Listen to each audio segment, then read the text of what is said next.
ഇന്ന് നമ്മൾ ഡിസ്കസ് ചെയ്യാൻ പോകുന്നത് അഗ്രിഗേറ്റ് സപ്ലൈ, മൊത്തം വിതരണം. ഇന്നലെ നമ്മൾ ഡിസ്കസ് ചെയ്ത് കംപ്ലീറ്റ് ചെയ്ത്, ദാറ്റ് ഈസ് അഗ്രിഗേറ്റ് ഡിമാൻഡ്. എന്നാൽ മാത്രമേ നമുക്ക് ഈ രണ്ട് കാര്യങ്ങളും കംപ്ലീറ്റ് ചെയ്താൽ മാത്രമേ നമുക്ക് അടുത്ത പോർഷനായ ഇക്വിലിബ്രിയത്തിലേക്ക്, അതായത് aggregate demand and aggregate supply നമ്മൾ ഡിസ്കസ് ചെയ്തതിന് ശേഷം നമ്മൾ അടുത്ത ഒരു ചെറിയൊരു മോഡ്യൂളിലേക്ക് പോകുന്നത്, that is the equilibrium under Keynesian model. അപ്പോൾ എന്താണ് സപ്ലൈ എന്ന് പറയുന്നത്? ഒരു ഫേമിന്റെ സപ്ലൈ എന്ന് പറഞ്ഞിട്ടുണ്ടെങ്കിൽ എന്തുമാത്രം സാധനങ്ങൾ അല്ലെങ്കിൽ സേവനങ്ങൾ ആ കമ്പനിക്ക് ഉൽപ്പാദിപ്പിക്കാൻ സാധിക്കുമോ, and produce would supply or produce at different prices, ഒന്നല്ലെങ്കിൽ വ്യത്യസ്തമായിട്ടുള്ള വിലയിൽ എന്തുമാത്രം ഒരു കമ്പനിക്ക് ഉൽപ്പാദിപ്പിക്കാൻ സാധിക്കും. അതാണ് ഒരു ഫേമിന്റെ സപ്ലൈ എന്ന് പറയുന്നത്. ഇനി ഒരു ഫേമിന്റെ സപ്ലൈയെ സംബന്ധിച്ചിടത്തോളം 3 പ്രധാനപ്പെട്ട കാര്യങ്ങളെയാണ് ആശ്രയിക്കുന്നത്.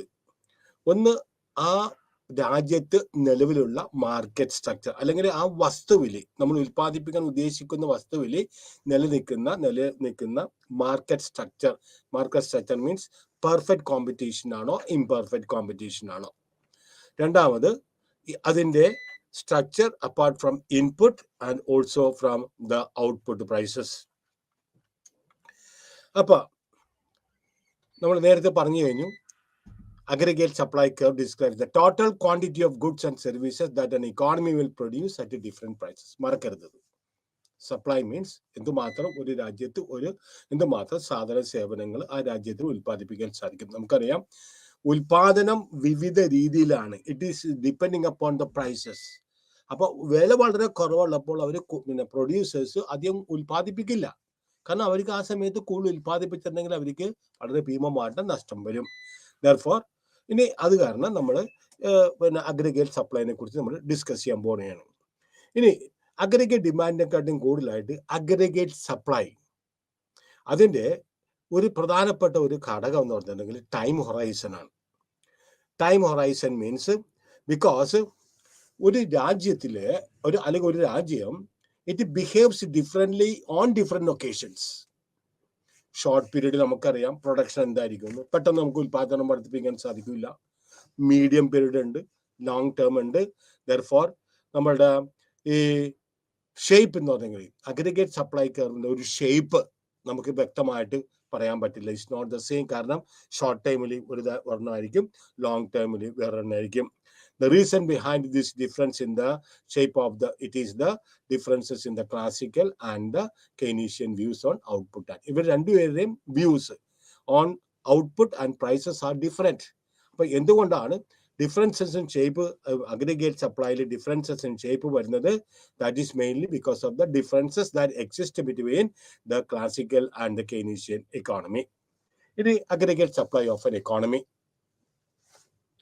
നമുക്കറിയാം, അഗ്രിഗേറ്റ് സപ്ലൈ നമ്മൾ പറഞ്ഞ പോലെ അഗ്രിഗേറ്റ് ഡിമാൻഡ് നമ്മൾ ഡിസ്കസ് ചെയ്തു. പക്ഷെ അഗ്രിഗേറ്റ് സപ്ലൈ എന്ന് പറഞ്ഞിട്ടുണ്ടെങ്കിൽ it is not the summation. എല്ലാ ഫോംസിൻ്റെയും സപ്ലൈ കർവ് നമ്മൾ ഒന്നിച്ചെടുക്കുന്നതല്ല നമ്മളുടെ ഈ ഒരു രാജ്യത്തിൻ്റെ സപ്ലൈ കർവ് എന്ന് പറയുന്നത്. കാരണം it is very different from the logic behind an individual firms supply curve. ഒരു രാജ്യത്തിൻ്റെ സപ്ലൈ കർവും ഒരു ഫോമിൻ്റെ സപ്ലൈ കർവും രണ്ടും ഡിഫറെൻ്റ് ആണ്. അതുകൊണ്ടാണ് ഇറ്റ് ഈസ് എസ് കർവ് എന്ന് പറഞ്ഞിട്ടുണ്ടെങ്കിൽ, അല്ലെങ്കിൽ അഗ്രിഗേറ്റ് സപ്ലൈ കർവ് യഥാർത്ഥത്തിൽ ഒരു മാർക്കറ്റ് സപ്ലൈ കർവ് അല്ല. It is not the simple sum of the all individual supply curves in an economy. അപ്പോൾ സാധാരണഗതിയിൽ എസ് കർവ് ഒരു മാർക്കറ്റ് സപ്ലൈ കർവ് ആണെന്ന് നമുക്ക് പറയാൻ പറ്റില്ല. അഗ്രിഗേറ്റ് സപ്ലൈ കർവ് നമ്മൾ പറഞ്ഞെങ്കിൽ the market demand curve, the sum of the individual demand കർവ്സിനെ നമ്മൾ പറയുന്നത് മാർക്കറ്റ് ഡിമാൻഡ് കർവ്. അതുപോലെ തന്നെ ദ മാർക്കറ്റ് സപ്ലൈ കർവ് എന്ന് പറഞ്ഞിട്ടുണ്ടെങ്കിൽ the sum of the individual supply curves, the individual firms supply കർവിനെ നമ്മൾ പറയുന്നത് മാർക്കറ്റ് സപ്ലൈ കർവ്. പക്ഷെ ഇവിടെ നമ്മൾ പറയുന്നത് it is not a simple sum of all individual supply curves in an economy. Therefore, നമ്മൾ അഗ്രിഗേറ്റ് സപ്ലൈനെ കുറിച്ച് നമ്മൾ വിശകലനം ചെയ്യുമ്പോൾ കുറച്ച് സൂക്ഷിച്ച് വേണം നമ്മൾ വിശകലനം ചെയ്യുന്നതിന് വേണ്ടിയിട്ട്. ദെൻ അതിൻ്റെ കാരണം എന്താണ്? കാരണം ചില ഫേംസ് മാത്രമേ പ്രൈസിൽ അവർ റെസ്പോണ്ട് ചെയ്യുള്ളൂ. നമുക്കറിയാം പെർഫെക്റ്റ് കോമ്പറ്റീഷൻ ഉണ്ട്. കാരണം they are price takers, they are responding to price.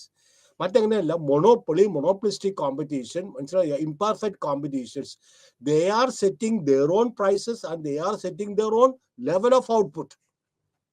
നേരെ മറിച്ച് പെർഫെക്റ്റ് കോമ്പറ്റീഷനിൽ ഔട്ട്പുട്ട് മാത്രമേ തീരുമാനിക്കാനായിട്ടുള്ള അധികാരം അവർക്കുള്ളൂ. നേരെ മറിച്ച് മറ്റേ price is actually determined by the industry.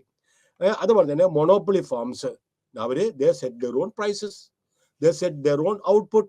When market they operate is one of imperfect competition. അപ്പോൾ ഈ imperfect competitionൽ firms they decide both on output and price based on the perceptions of demand and cost. Appa, when the overall price level changes, what will happen now? Aggregate supply curve. When overall price level changes, the input prices also change. And because many firms in the economy set prices as well as output. നമ്മൾ പറഞ്ഞു പല ഇക്കോണമിയിലും കമ്പനികൾ തന്നെ അവരുടെ ഉൽപ്പാദിപ്പിക്കുന്ന വസ്തുവിന്റെ വിലയും നിശ്ചയിക്കും, അതുപോലെ തന്നെ എന്തുമാത്രം ഉൽപ്പാദിക്കണമെന്ന് തീരുമാനിക്കും. And therefore, it is clear that the aggregate supply curve in the traditional sense of the word supply does not exist. നമുക്ക് ട്രഡീഷണൽ ആയിട്ട് നമ്മൾ പറയും സപ്ലൈ കർവ്, നമ്മൾ demand curve it is sloping downwards, supply curve is sloping upwards എന്ന് നമുക്ക് സാധാരണ പറയാം. പക്ഷേ ഈ ട്രഡീഷണൽ സപ്ലൈ കർവിന്റെ കൺസെപ്റ്റ് നമ്മളുടെ ഇവിടെ ഈ കെനീഷ്യൻ തിയറിയിൽ അത് വർക്ക്ഔട്ട് ചെയ്യുന്നില്ല. അതുകൊണ്ടാണ് യഥാർത്ഥത്തിൽ അവർ നിലനിൽക്കുന്നത് it is the price output response curve എന്ന് തന്നെ പറഞ്ഞത്. Price output response curve. എങ്ങനെയാണ് പ്രൈസിൽ വ്യത്യാസം വരുമ്പോൾ ഔട്ട്പുട്ട് എങ്ങനെ റെസ്പോണ്ട് ചെയ്യും, അതുകൊണ്ടാണ് ഇതിനെ പറഞ്ഞത് price output response curve that traces out price decisions and output decisions of all firms in the economy under a given set of circumstances. Then price setting firms, നമുക്കറിയാം എല്ലാം എന്താണ് price setting firms? Imperfect competitions. Imperfect competitions means നമുക്കറിയാലോ monopolistic competitions, oligopolistic competition, ഇതെല്ലാം imperfect competition ആണ്. They have individual supply curve because these firms are choosing both. അപ്പോൾ ഓരോന്നിനും ഈ imperfect കോമ്പറ്റീഷനിൽ ഓരോ കമ്പനിക്കും അവരുടേതായിട്ടുള്ള സപ്ലൈ കർവ് ഉണ്ട്, ഇൻഡിവിജ്വൽ സപ്ലൈ കർവ്സ് ഉണ്ട്. കാരണം എന്താണെന്ന് വെച്ചിട്ടുണ്ടെങ്കിൽ അവർ തന്നെയാണ് ഔട്ട്പുട്ടും അവർ തന്നെയാണ് പ്രൈസും തീരുമാനിക്കുന്നത്. അപ്പോൾ ഒരു ഇൻഡിവിജ്വൽ സപ്ലൈ കർവ് നമുക്ക് ഡിറൈവ് ചെയ്യുന്നതിന് വേണ്ടിയിട്ട് we need to imagine calling out a price to a firm and having the firm tell us how much output it will supply at a firm. This is impossible. ഓരോ കമ്പനിയിലേക്കും നമ്മൾ പറയുന്നതാണ് this is the price, let us see how much you are going to produce. No one will say that. അപ്പോൾ if supply curves do not exist for imperfectly competitive firms, we certainly cannot add them together to get an aggregate. എന്തുകൊണ്ടാണ് അപ്പോൾ ഈ imperfect കോമ്പറ്റീഷന്റെ if supply curves do not exist imperfect competitions, if supply curves do not exist for imperfect competitive firms, നമ്മൾ പറഞ്ഞില്ലേ we cannot sum up. നമുക്ക് എല്ലാ imperfect കോമ്പറ്റീഷനിൽ work ചെയ്യുന്ന എല്ലാ കമ്പനികളുടെയും പിന്നെ സപ്ലൈ കർവ് നമുക്ക് കൂട്ടിയിട്ട് നമുക്ക് we cannot add them together and അങ്ങനെ അഗ്രിഗേറ്റ് സപ്ലൈ കർവ് നമുക്ക് അവിടെ നിന്ന് കിട്ടാൻ പറ്റില്ല. ഇനി നമ്മൾ ക്ലാസിക്കൽ ഇക്കോണമിസ്റ്റിന്റെയും അതുപോലെ തന്നെ നമ്മുടെ കെയ്നീഷ്യൻ ഇക്കോണമിസ്റ്റിനെ ഇത് പറയും. ആദ്യമായിട്ട് പറഞ്ഞ ക്ലാസിക്കൽ ഇക്കോണമിസ്റ്റ് ഒന്നാമത്തെ ഒന്ന് പറയാണ്. They hold the view that resources are fully employed in all the firms and hence manufacturing units are working in their full capacity. ഇത് പല പ്രാവശ്യം പറഞ്ഞിട്ടുള്ളതാണ്. മനസ്സിലായോ? ക്ലാസിക്കൽ ഇക്കോണമിസ്റ്റിന്റെ അഭിപ്രായത്തിൽ. നേരെ മറിച്ച് കെയ്ൻസിന്റെ വേറെ ഓപ്പോസിറ്റ് വ്യൂ ആണ്. അതുകൊണ്ടാണ് ദ ക്ലാസിക്കൽ ഇക്കോണമിസ്റ്റ് അവർ പറയുന്നത് ഒരു രാജ്യത്തിൽ ഇക്വിലിബ്രിയം എന്ന് പറഞ്ഞിട്ടുണ്ടെങ്കിൽ resources are fully employed in all the firms and therefore manufacturing units full കപ്പാസിറ്റിയിലാണ് വർക്ക് ചെയ്യുന്നത്. അപ്പോൾ ഒരു ഇക്കോണമിയിൽ ഏത് കമ്പനികൾ ഫുൾ കപ്പാസിറ്റി അല്ലെങ്കിൽ ഒരു ഇക്കോണമി ഫുൾ എംപ്ലോയ്മെന്റ് ലെവലിൽ വർക്ക് ചെയ്യുമ്പോൾ ആ further increase in output cannot take place കാരണം there are no resources left. അപ്പോൾ further increase in output, this is very important, further increase in output cannot take place. അപ്പോൾ നമ്മൾ എന്താ പറയുന്നത്, if there is an increase in AD, aggregated demand increase ചെയ്തിട്ടുണ്ടെങ്കിൽ ശ്രദ്ധിച്ചോളണം, only the price level will increase and output level will remain the same as the firms are already working their full capacity.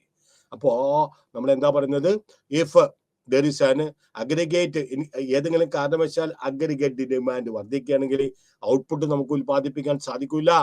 അതിന്റെ കാരണം എന്താണ്? Resources fully employed ആണ്. So aggregate demand does not lead to an increase in the level of output level. Further, if there is a decline in aggregate demand, there will be a decline in prices. Prices decline ചെയ്യുമ്പോൾ wage rating അതനുസരിച്ച് കുറയും. കാരണം എന്താ? Prices decline ചെയ്യുമ്പോൾ കുറെ ആളുകൾ അവരെ ലേ of ചെയ്യും. മറ്റാളുകളുടെ വേജ് റേറ്റ് കുറയ്ക്കും. നിങ്ങൾക്കും വേണമെങ്കിലും നിന്നേച്ചാൽ മതി, അല്ലെങ്കിൽ നിങ്ങൾ എല്ലാവരും പറഞ്ഞു വിട്ടോളാം. So wage rate is also. So when there is a decline in aggregate demand, there will be a decline in the prices and also the wage rate.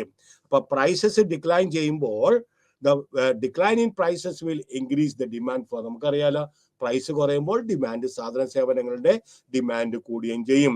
അപ്പോൾ when there is a decline in wage rate, it will increase the demand for labor. അപ്പോൾ wage rate കുറയുമ്പോൾ മനസ്സിലായോ, ഈ employers അവരെന്താണ് ചെയ്യുന്നത്? കൂടുതൽ തൊഴിലാളികൾ എടുത്തിട്ടുണ്ടെങ്കിൽ the cost of producing at that time will be much lower. Therefore, decline in prices and wage rate will ensure full employment of resources. It indicates that the same amount of goods will be supplied whatever be the price level. അപ്പോൾ പ്രൈസിൽ എന്തുമാത്രം വ്യത്യാസം വന്നിട്ടുണ്ടെങ്കിലും full കപ്പാസിറ്റിയിൽ classical economist പറയുന്നത് full കപ്പാസിറ്റിയിൽ ഒരു economy work ചെയ്യുന്ന കാരണം ഇത് goods will be supplied, the same amount of goods will be supplied whatever be the price level. പ്രൈസിന് എന്തുമാത്രം വ്യത്യാസം വന്നിട്ടുണ്ടെങ്കിലും അത് കാര്യമായിട്ടുള്ള വ്യത്യാസം ഉണ്ടായിരിക്കില്ല. Such a level of output is known as full employment level of output, അല്ലെങ്കിൽ അതിന് നമ്മൾ പറയുന്നത് പൊട്ടൻഷ്യൽ GDP. പൊട്ടൻഷ്യൽ GDP, ഇത് full employment level of output അല്ലെങ്കിൽ പൊട്ടൻഷ്യൽ GDP, ഈ വാക്കുകളൊക്കെ ഇനിയും വരും. Therefore, നമ്മൾ പറയുന്നത് അഗ്രിഗേറ്റ് സപ്ലൈ കർവ് നമ്മളുടെ ക്ലാസിക്കൽ ഇക്കോണമിസ്റ്റിനെ സംബന്ധിച്ചിടത്തോളം it is a vertical straight line.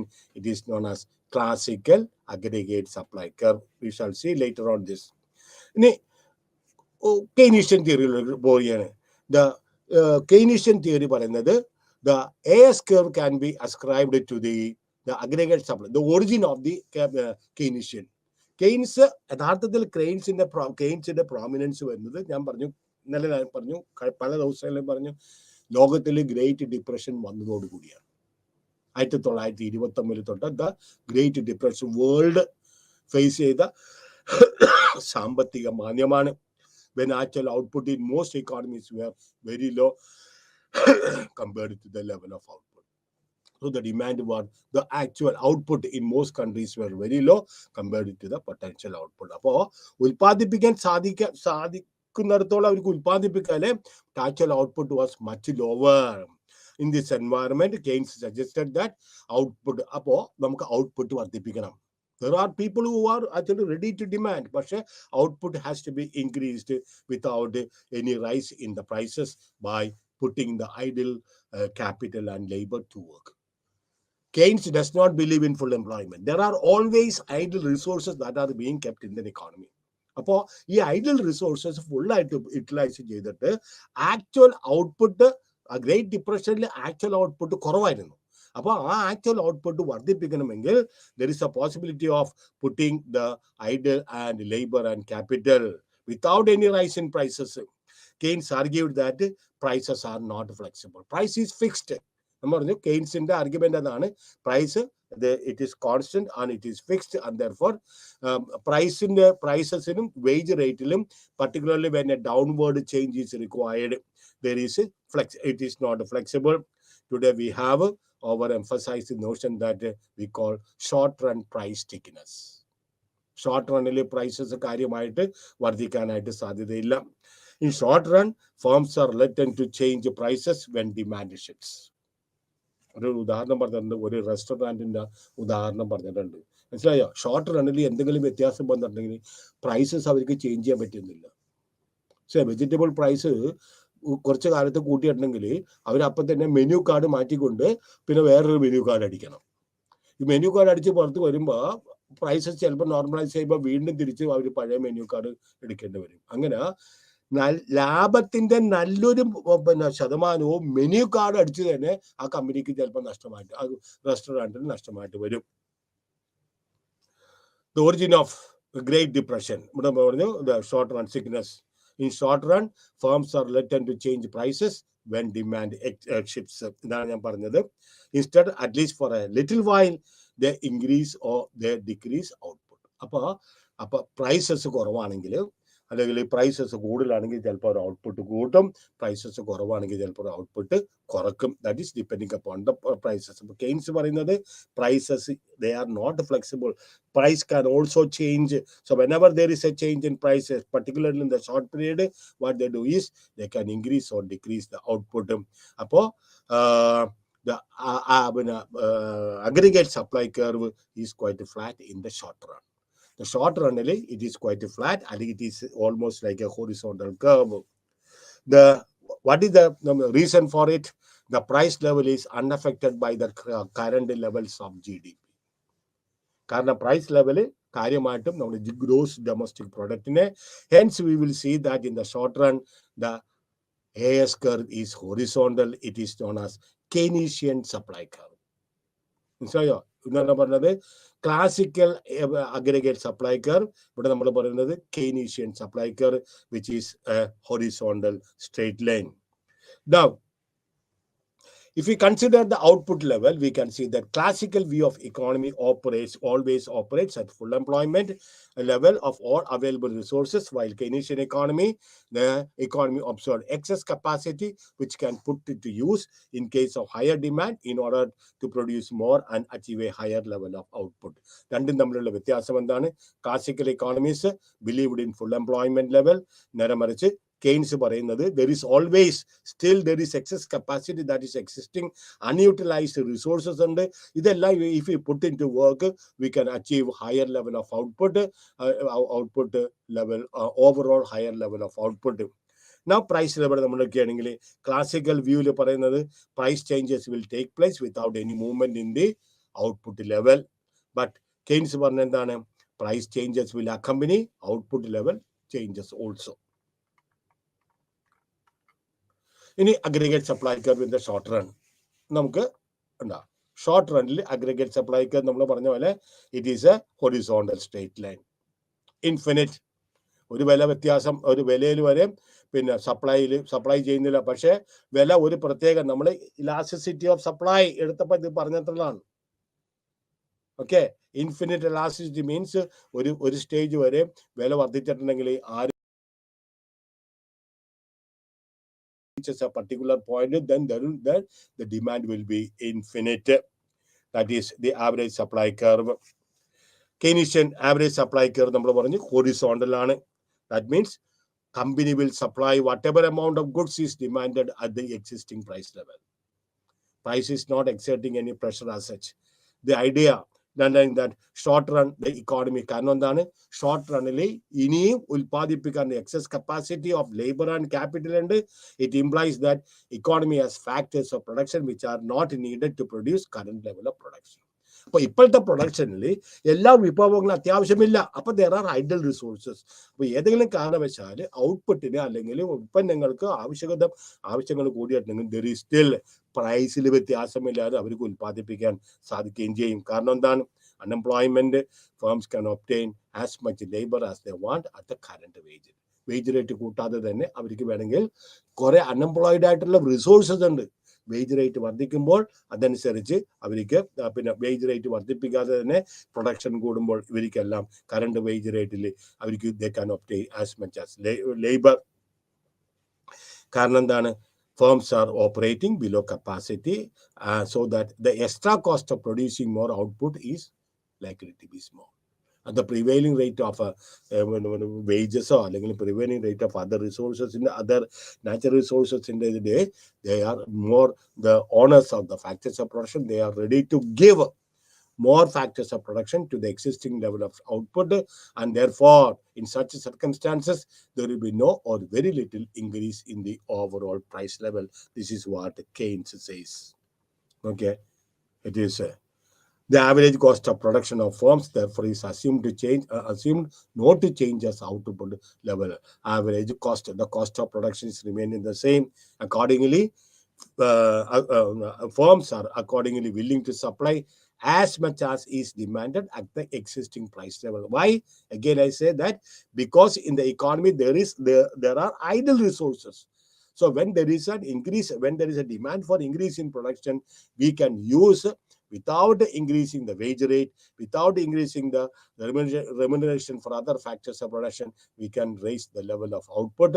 Therefore, അതുകൊണ്ടാണ് AS curve എന്താണെന്ന് പറഞ്ഞത്, average supply curve is a horizontal. Then നമ്മൾക്കറിയാം 2 important phases ഉണ്ട് ബിസിനസ് സൈക്കിളിന്. പറയേണ്ട 4 phases ആണ് important phases. ഒന്ന് expansion. So one is a expansion. It is just like a hill. One is expansion, one it is expanding, it will go upside. And I expansion the ഏറ്റവും മുകളിലെത്തുന്ന point നമ്മൾ പറഞ്ഞത് inflation.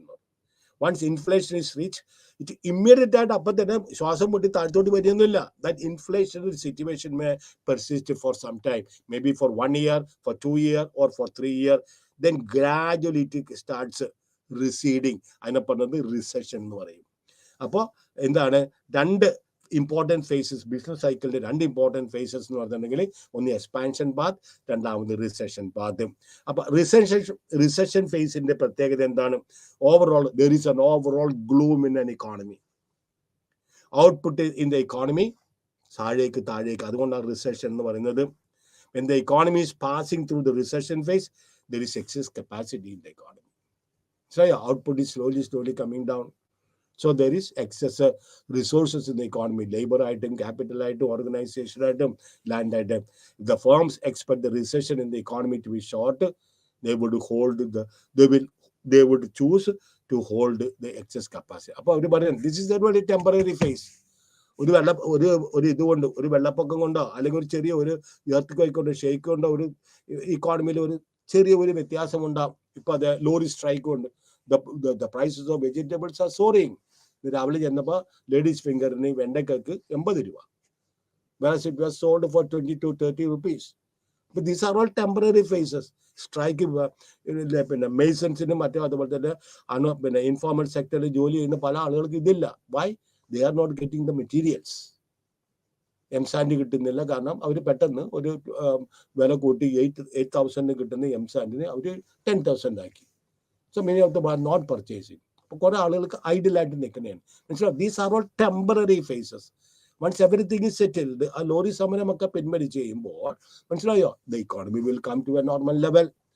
So if the firms expect this to be a temporary phase, they would choose. അതേപോലെ തന്നെ പഴയ പോലെ തന്നെ പതുക്കെ അവർ ഉൽപ്പാദിപ്പിച്ച് പോവുകയും ചെയ്യും.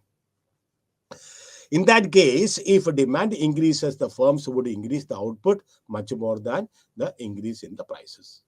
അപ്പോൾ ഏതെങ്കിലും കാരണവശാൽ പിന്നെ ഡിമാൻഡ് വർദ്ധിക്കുകയാണെങ്കിൽ പ്രൈസ് വർദ്ധിക്കുന്നതിനെക്കാട്ടി കൂടുതലായിട്ട് തന്നെ അവർ പിന്നെ ഔട്ട്പുട്ട് വർദ്ധിക്കുകയും ചെയ്യും.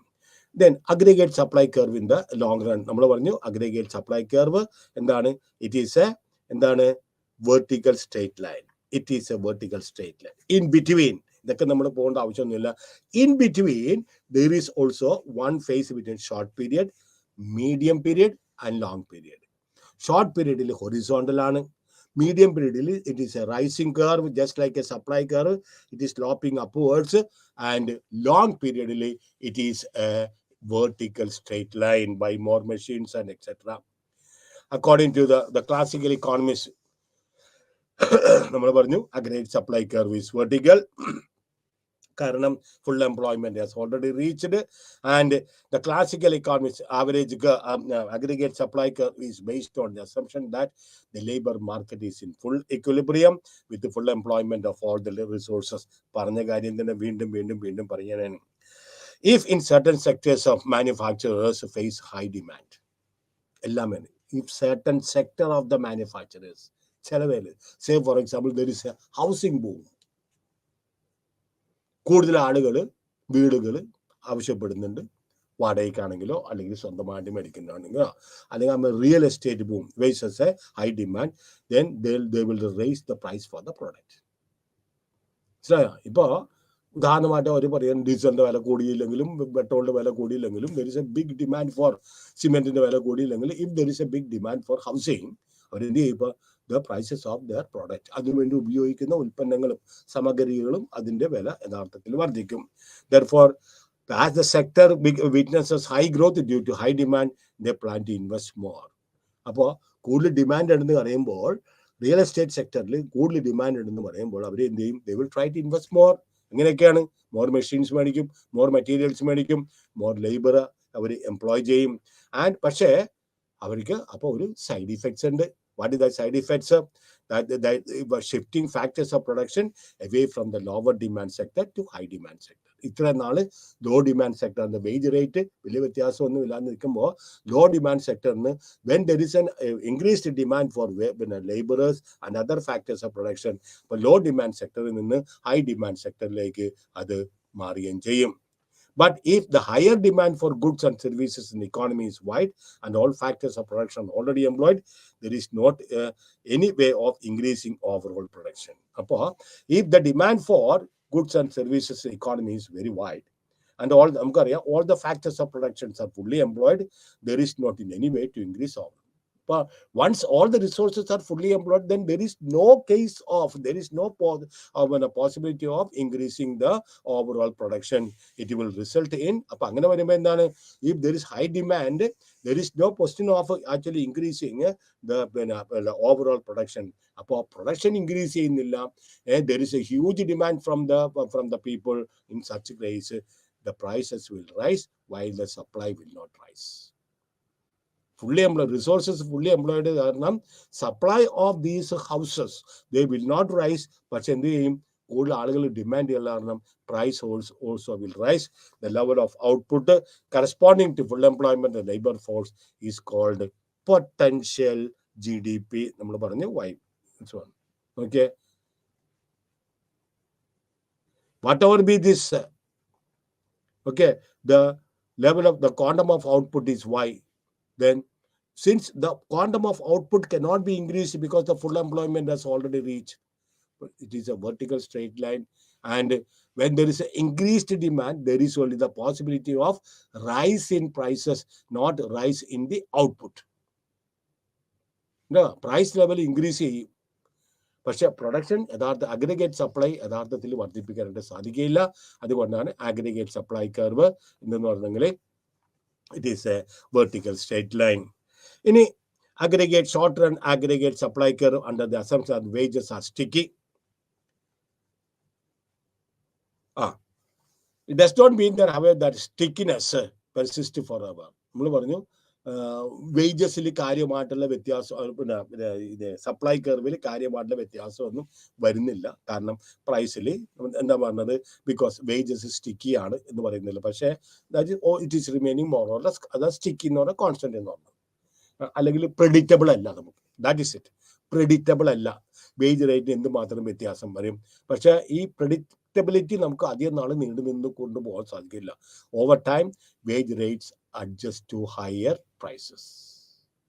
Over the time, as time passes, wage rate prices ഏകദേശം അവർ അഡ്ജസ്റ്റ് ചെയ്യും.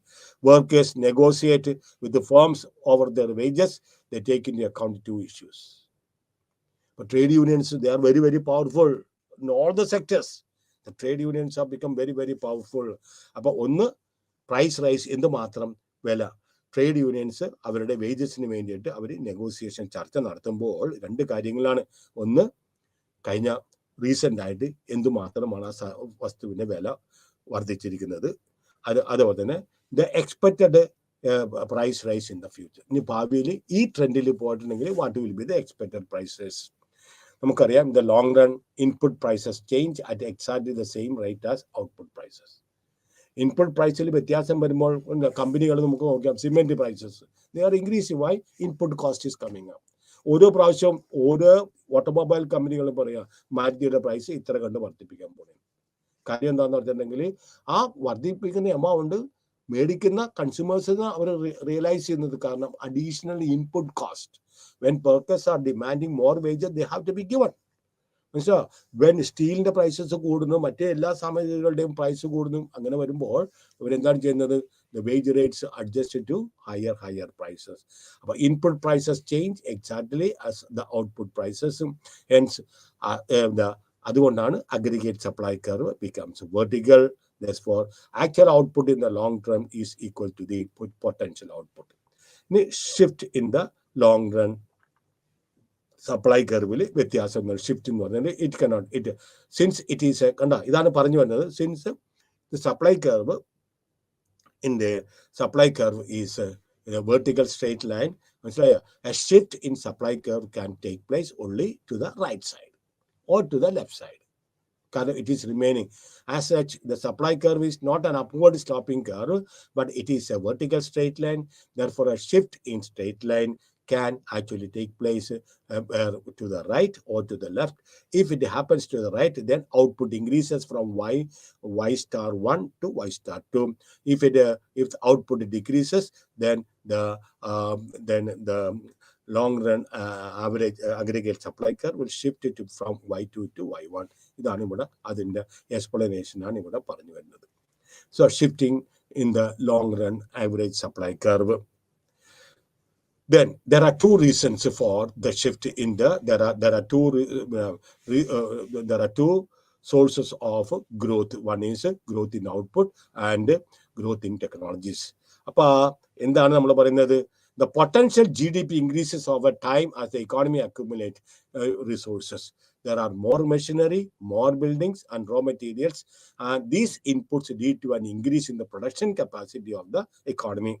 The other source, that is, അപ്പോൾ ഒന്ന് വിഭവങ്ങളുടെ ലഭ്യത കൂടുതൽ, രണ്ടാമത്തത് എന്താണ്? Growth in inputs and രണ്ടാമത്തത് technological progress.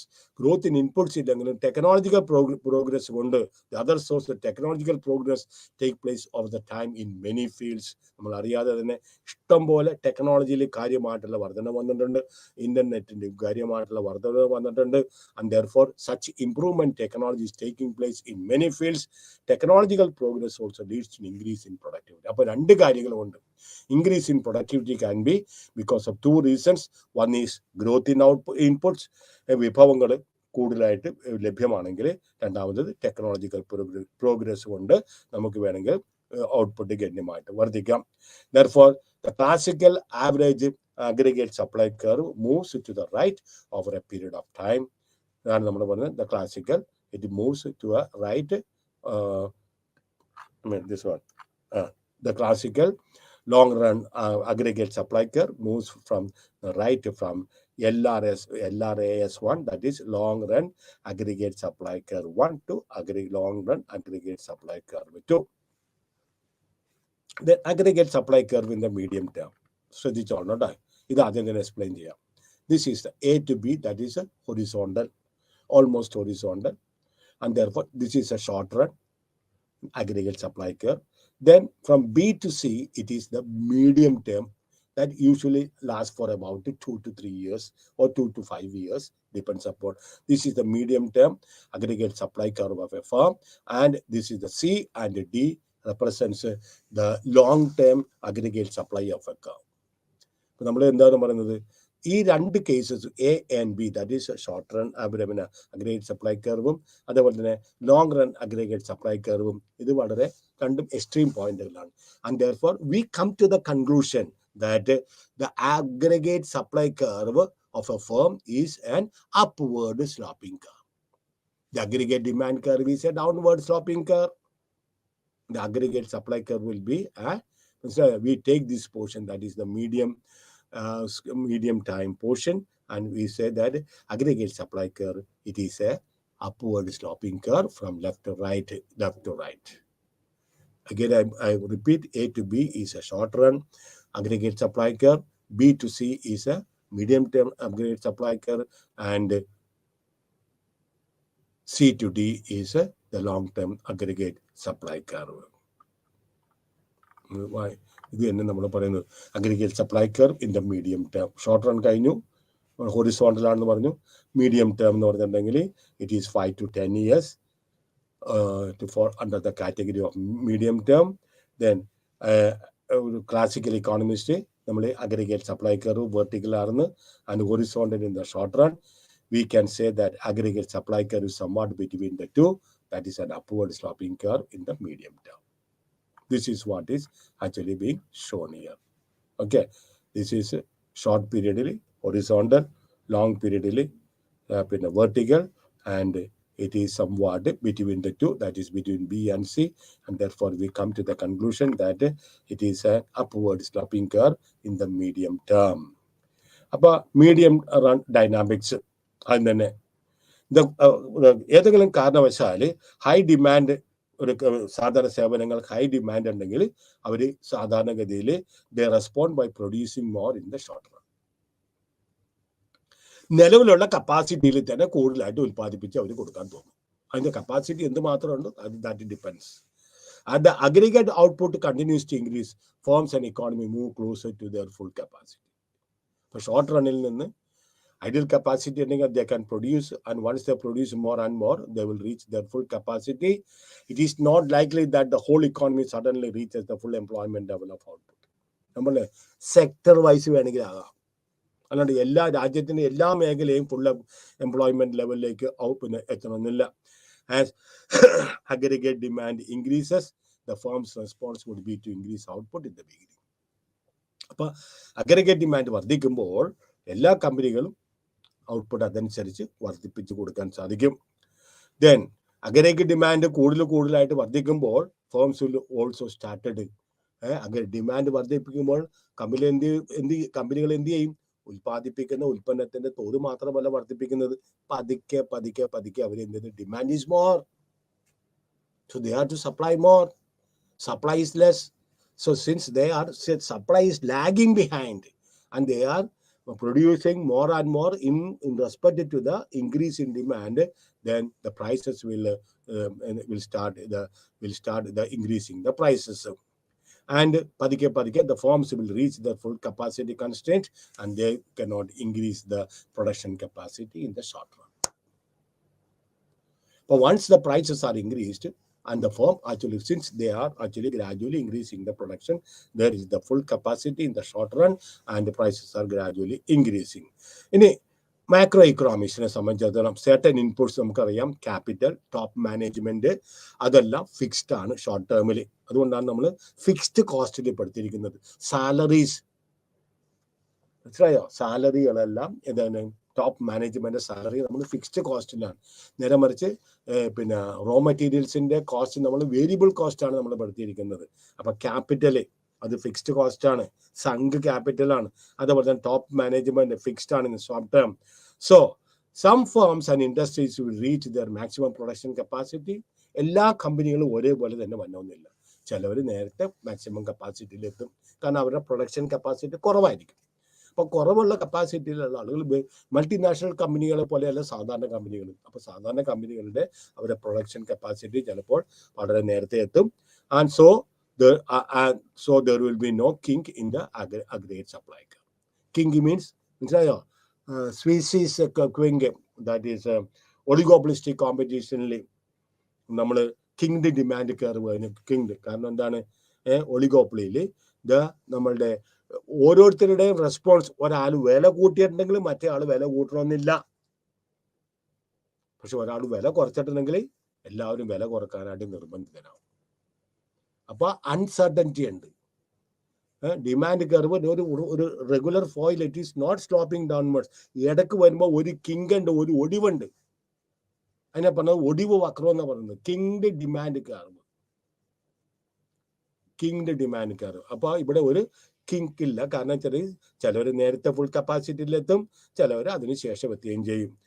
There will be a decline in unemployment rate as the economy is moving towards there will be a decline. അപ്പോൾ അൺഎംപ്ലോയ്മെന്റ് റേറ്റിൽ കൂടുതൽ വിഭവങ്ങൾ ഉപയോഗിക്കുമ്പോഴാണ് നമുക്ക് കൂടുതലായിട്ട് ഉൽപ്പാദിപ്പിക്കാൻ സാധിക്കുന്നത്.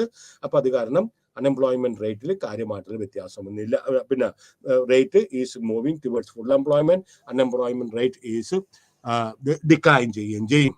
At the same level of output, why it is virtually impossible for the firms to expand further production and further output.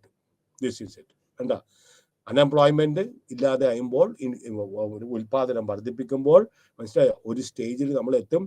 After this, once the full employment is reached, that is output is reach up to Y star, then there is no possibility of increasing in output. Because all the resources in the economy are fully employed. At that level of output, whatever be the price level, output cannot increase. എന്തുമാത്രം prices വർദ്ധിച്ചിട്ടുണ്ടെങ്കിലും output വർദ്ധിപ്പിക്കാൻ സാധ്യതയില്ല. Then നമ്മൾ 5.5 നമ്മൾ stopping demand curve നമ്മൾ പറയുന്നത് this is what is it. I have already explained. Medium run is the point between B and point C. A and B, that is the short run aggregate supply curve. B and C, medium run supply curve. And C and D, that is we have got the long run supply curve. The slope of the medium run supply curve, what is it? Response to input prices to change in overall price level is the basis of difference between the classical. Upper response to input prices to change in overall price. ഇതിലാണ് classical economist response to input prices to change in overall price level. ഇതാണ് ക്ലാസിക്കലും അതുപോലെ തന്നെ Keynesian തമ്മിലുള്ള വ്യത്യാസം, differences വരുന്നത്. According to classical economist prices പറയുന്നത് price changes fully anticipated ആണ്. It means that expectation of producers and households are realized. നമ്മൾ പറയാണ് 10% കൊണ്ട് പൈസ വില വർദ്ധിച്ചിട്ടുണ്ടെങ്കിൽ നമുക്ക് 10% കൊണ്ട് there will be the prices in the coming year prices actually also increase by 10%. അപ്പോൾ കെയ്ൻസ് പറയുന്നത് Keynes however hold that an increase in price level is not fully anticipated every time. Classical economist പറയുന്നത് price increase anticipated ആണ്. 10% increase വന്നിട്ടുണ്ടെങ്കിൽ prices വന്നിട്ടുണ്ടെങ്കിൽ actual prices for example ഈ producers expect the prices to increase by 10% in the coming year, prices actually increase exactly by the 10% and not more and not less. നേരെ മറിച്ച് Keynes പറഞ്ഞത് we cannot anticipate at every time. കാരണം എന്താണ്? There is always a time lag. നിങ്ങൾ എന്ത് പറഞ്ഞു അല്ലേ? ഈ nominal wages are slow to adjust to changing economic conditions. നമ്മൾ പറഞ്ഞു ഒന്ന്, പല തൊഴിലാളികളും ലോങ് ടേം കോൺട്രാക്ട് ചിലപ്പോൾ ഒരു 10 വർഷം കേരളത്തിലും അല്ലെങ്കിൽ ഇന്ത്യയിലും ശമ്പള കമ്മീഷൻ വെക്കും. മനസ്സിലായോ? ഈ ശമ്പളം കമ്മീഷൻ വെക്കുന്നത് കേന്ദ്രത്തിൻ്റെ 10 വർഷത്തേക്കാണ്. 10 വർഷത്തേക്ക് അവർക്ക് ബേസിക് സാലറിയിൽ വലിയ കാര്യമായിട്ടുള്ള വ്യത്യാസം വരില്ല. പിന്നെ അവരുടെ ശമ്പളത്തിൽ എന്തെങ്കിലും വ്യത്യാസം വരുന്നത് അവൈലബിൾ ആയിട്ടുള്ള വേരിയബിൾ DA വരും. DNS ക്ഷാമബത്ത. അത് രാജ്യത്തിന്റെ പണപ്പെരുപ്പത്തിന്റെ തോതനുസരിച്ച് കൂടുകയോ കുറയുകയോ ഇരിക്കും. നമുക്കറിയാം എപ്പോഴും price it is ever on an increase.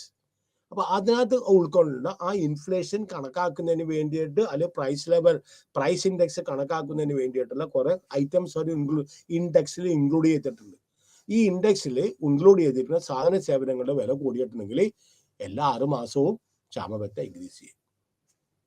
ഇപ്പൊ ജാനുവരി മാസത്തിൽ ക്ഷാമബത്ത കേന്ദ്ര ഗവൺമെന്റ് ഇൻക്രീസ് ചെയ്യേണ്ടതാണ്, ചെയ്തിട്ടില്ല. ചിലപ്പോൾ അടുത്ത മാസമോ അതിന്റെ അടുത്ത മാസമോ ചിലപ്പോൾ അവർ ഇൻക്രീസ് ചെയ്യും. ഇൻക്രീസ് ചെയ്യുമ്പോൾ എന്താണ്? ജാനുവരി 1 തൊട്ടുള്ള അടുത്ത മാർച്ചിലോ ഏപ്രിൽ വരെ എന്നാണ് ഡിക്ലെയർ ചെയ്യുന്നത് അന്ന് വരെയായിട്ടുള്ള അരിയറും കിട്ടും. അതിനുശേഷമുള്ള അവർക്ക് തുടർച്ചയായിട്ടുള്ള അവർക്ക് അതിന്റെ DA അരിയർ കിട്ടുകയും ചെയ്യും. അപ്പൊ വേജസ് ഒക്കെ പെട്ടെന്ന് മനസ്സിലായോ? We cannot adjust. There are several reasons for this. Nominal wages are slow to adjust to changing economic conditions. കാരണം എന്താണ്?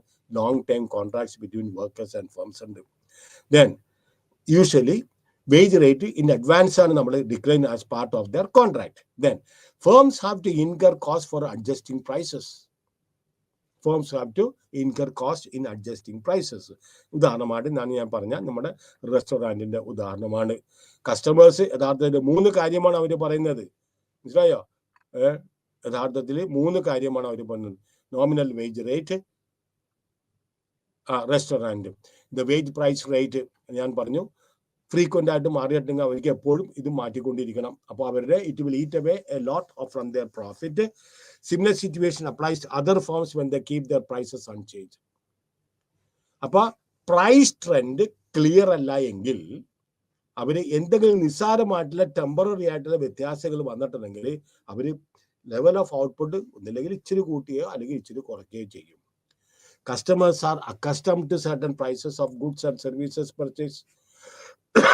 അപ്പൊ അവർക്ക് അറിയാം ദേ എക്സ്പെക്ട് പ്രൈസ്. ഞാൻ പറഞ്ഞില്ലേ, മാർക്കറ്റിൽ ചെന്നപ്പോൾ വെണ്ടയ്ക്കൊക്കെ 80 രൂപ പലവരും മേടിക്കില്ല.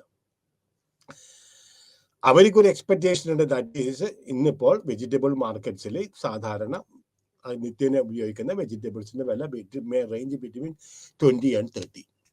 All of a sudden we go to the market and we say, they say that the price of this lady's finger has gone to 80 rupees. I did not ask for some other vegetables prices, but what I asked is about lady's finger. അപ്പോൾ ഇത്തരം ഹ്യൂമമായിട്ട് price വന്നപ്പോൾ അവർ പറഞ്ഞ് ലോറിയൊക്കെ സമരമാണ്, അത് കാരണം prices ഒക്കെ കൂടുതലിരിക്കുന്നുണ്ട്. ഇതെല്ലാം മാറും. So in order to retain their market share and customer goodwill, firms did not increase prices frequently. ഞാൻ പറഞ്ഞില്ലേ, ഇവിടെ ഒളിഗോപോളിസ്റ്റിക് കോമ്പറ്റീഷൻ, ഒരാള് വില കൂട്ടിയെന്ന് പറഞ്ഞ് ഇത്തിരി ഇങ്ങോട്ട് പിന്നെ സാധനങ്ങളുടെ അല്ലെങ്കിൽ വില കൂട്ടിയെന്ന്, കാരണം കോസ്റ്റ് ഓഫ് പ്രൊഡക്ഷനിൽ കുറച്ച് കൂടിയിട്ടുണ്ടെങ്കിൽ ഷോർട്ട് റണ്ണിൽ കുറച്ച് കൂടിയിട്ടുണ്ടെങ്കിൽ മറ്റൊരു കൂട്ടണമെന്നില്ല, മനസ്സിലായോ? പക്ഷേ വില കുറച്ചിട്ടുണ്ടെങ്കിൽ എല്ലാവരും കുറക്കാനായിട്ട് നിർബന്ധിതരാകുകയും ചെയ്യും. That is it. Apo average supply curve, it is a upward stopping curve. Shifts in the medium and medium run aggregate supply curve. What is that? The aggregate supply curve is being shifted. One is to the right, one is to the left, and one is to the right. എന്തെല്ലാം കാരണങ്ങൾ കൊണ്ട് നമുക്ക് shift ചെയ്യാൻ സാധിക്കും. Okay, input പ്രൈസസിൽ വ്യത്യാസം വന്നിട്ടുണ്ടെങ്കിൽ, if input prices fall, cost of productions fall, it means that firms can produce more in a given budget. Therefore, the average aggregate supply curve will shift towards the right. Such shift is depicted in 4.7. The average supply curve will shift towards the right. എന്തുകൊണ്ടാണ്? Input കോസ്റ്റിൽ കുറവ് വന്നു, therefore average cost of production കുറവ് വരും, therefore it will shift towards the right. Then if there is an increase in input prices, just the opposite, the production cost will increase and therefore the average production cost curve will shift towards the left. AS1, it will shift towards the left. രണ്ടാമത്തത് technological progress. അപ്പോൾ advancement in technology increases productivity of the firm. അപ്പോൾ productivity of the firm increase ചെയ്യുമ്പോൾ average supply curve will increase towards the right. ഇനി technology കാര്യമായിട്ട് വ്യത്യാസമില്ല എങ്കിൽ production will decline and therefore aggregate supply curve will shift towards the left. Then technological public policy, government സംബന്ധിച്ചിടത്തോളം ചിലപ്പോൾ government കുറച്ച് incentives കൊടുക്കും. എന്താണ്? Tax cut. ഇപ്പൊ ഇന്നത്തെ ബഡ്ജറ്റിൽ സാലറി ക്ലാസ്സിന് കുറച്ച് ടാക്സ് കട്ട് കൊടുത്തിട്ടുണ്ട് of higher for firms and higher government expenditure, infrastructure, road, power, supply, communication. അപ്പോൾ ഈ ഇൻസെന്റീവ്സ് എല്ലാം കോസ്റ്റ് ഓഫ് പ്രൊഡക്ഷൻസ് കുറയുകയും as a result of which the AS curve will shift towards the right. Incentives കൊടുക്കുമ്പോൾ cost of production കുറയും, അപ്പോൾ average supply curve will shift towards the right. Then if the government policies are such that they increase in the cost of production, എങ്ങനെയാണ്? Stricter environmental നോംസും എന്തായിരിക്കും? ഇത് കൊടുക്കുന്നില്ല, licence ഒന്നും കൊടുക്കില്ല, environmental clearance മേടിച്ചിട്ട് വരാൻ പറയും. മനഃപൂർവ്വം പ്രൊഡക്ഷൻ പ്രോസസ്സ് കുറക്കുന്നതിന് വേണ്ടിയിട്ടാണ്. ടാക്സ് റേറ്റ് വർദ്ധിപ്പിക്കുന്നതിന്, reduction public expenditure on infrastructure, അതൊക്കെ കുറയുമ്പോൾ there is a left shift in the aggregate supply curve. പക്ഷെ ഇവിടെ ഒരു കാര്യം പറഞ്ഞു, you should note that changes in tax structure on household income influences aggregate demand curve and not aggregate supply curve. ഇപ്പൊ ടാക്സിന്റെ structure നമ്മൾ പറഞ്ഞു, ഇപ്പൊ ടാക്സിന്റെ റേറ്റ് ഈ വർഷം കൂടുതലാണെങ്കിൽ ഞാൻ കൂടുതൽ പണം കൊടുക്കും, എൻ്റെ കിട്ടുന്ന വരുമാനം വർദ്ധിപ്പിക്കാതെ ഞാൻ കൂടുതൽ ടാക്സ് കൊടുക്കുമ്പോൾ എൻ്റെ കൈവശം എനിക്ക് ചെലവാക്കാൻ പറ്റാവുന്ന ഡിസ്പോസിബിൾ ഇൻകത്തിന്റെ തോത് കുറയും. അപ്പോൾ ദാറ്റ് വിൽ അഫക്റ്റ്. അതുകൊണ്ടാണ് you should note that the changes in tax structure on the household income influences aggregated demand. This is very clear from this. Shifts in the medium term aggregate supply curve. ഇനി എന്തുകൊണ്ടാണ്? Recession. Business cycles affect aggregate supply curve. എന്തൊക്കെയാണ്?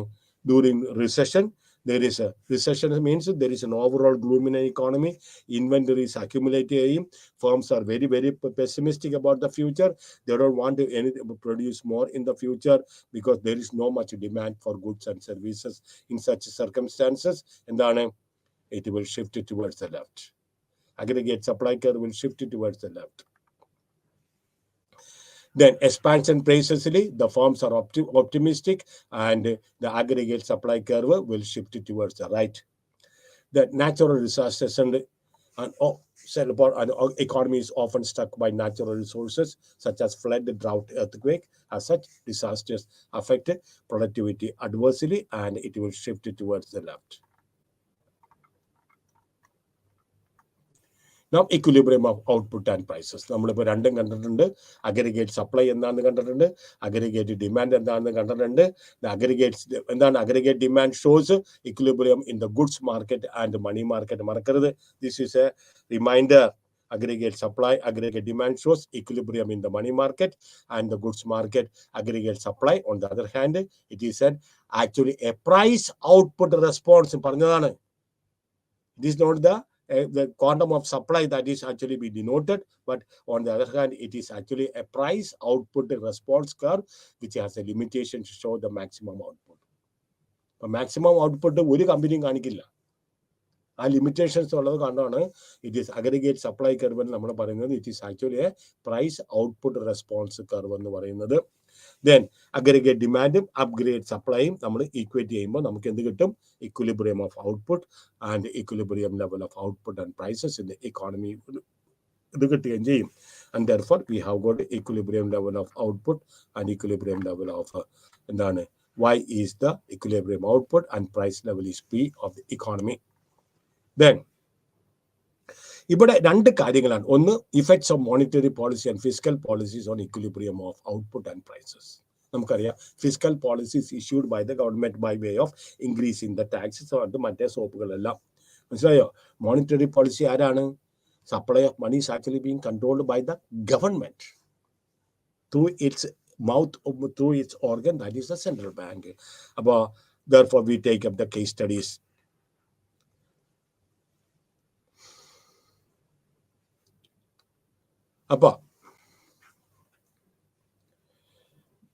We learned in the previous that AS curve is horizontal in the short run, upward in the medium run, and vertical in the long run.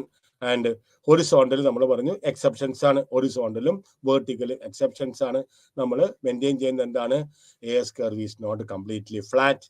It is neither there is some increase in the price level whenever there is aggregate demand rises. And therefore രണ്ട് scenario ഉണ്ട്.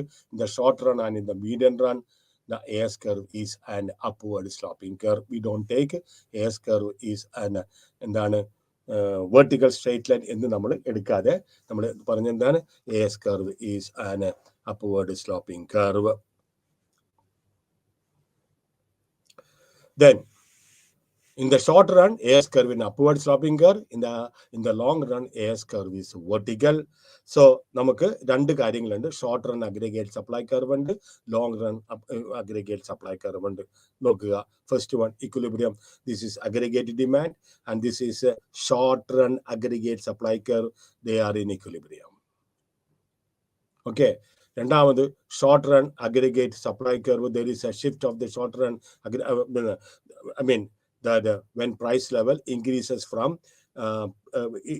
when price level comes from P1 to P dash to P1, P1 to P dash, what we have, there is a lower level of equilibrium. This is a P star il ninnu P1 ilotte പോകുമ്പോൾ there is a higher equilibrium that is at the point E. നേരെ മറിച്ച് P1 ൽ നിന്ന് P സ്റ്റാറിലേക്ക് പോകുമ്പോൾ there is another equilibrium that is lower than the previous one, that is at the point E. Therefore, we find that this is our SRS curve and AD curves in panel 1. The curves intersect at the point E. The equilibrium output and price level are obtained by Y1 and P1. That is the first case respectively. Then we superimpose. ഇതിനകത്ത് superimpose long run average supply curve നമ്മൾ superimpose ചെയ്യണം. This is the original figure. ഈ LRS, AIS, അതായത് long run average supply curve നമ്മൾ ആദ്യം വെച്ചിട്ടില്ല. ഇവിടെ നമ്മൾ അതിന് നമ്മൾ ഇക്വിലിബ്രിയം കണ്ടതിന് ശേഷം നമ്മൾ സൂപ്പർ ഇമ്പോസ് ചെയ്യണം. That is the long run average supply curve and AD curves in 6.1a. That in the short run equilibrium output is lower. Short run equilibrium output is lower than the full employment equilibrium output, or Y. Then in the economy, an implication of the above is that there is an excess capacity in the economy. It means that economy will move towards the long run equilibrium point out at Y dash. So, an implication of the above is that there is an excess capacity during this time because the resources are not fully employed. When once the resources are fully employed, the new equilibrium will be at the point here, and the output will change from Y1 to Y star. Yes, we'll discuss transaction points. Generally, short-run equilibrium output level is below the full employment level of output, that is Y dash, but at certain occasions, it can be to the right of the full employment level of output. What is that? It can be to the right of the full employment level of output. That is at a lower pace.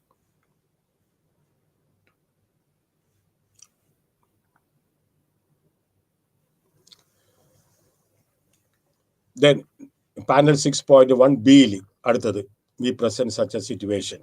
Point E is in the equilibrium point, and equilibrium output and prices are Y1 and P1. Y1 and P1, that is a new equilibrium point where output is increased from Y dash to Y star to Y1, and the price has come down to P സ്റ്റാറിൽ നിന്ന് P1-ലേക്ക് increase ചെയ്യുന്നതാണ് ഉദ്ദേശിക്കുന്നത്.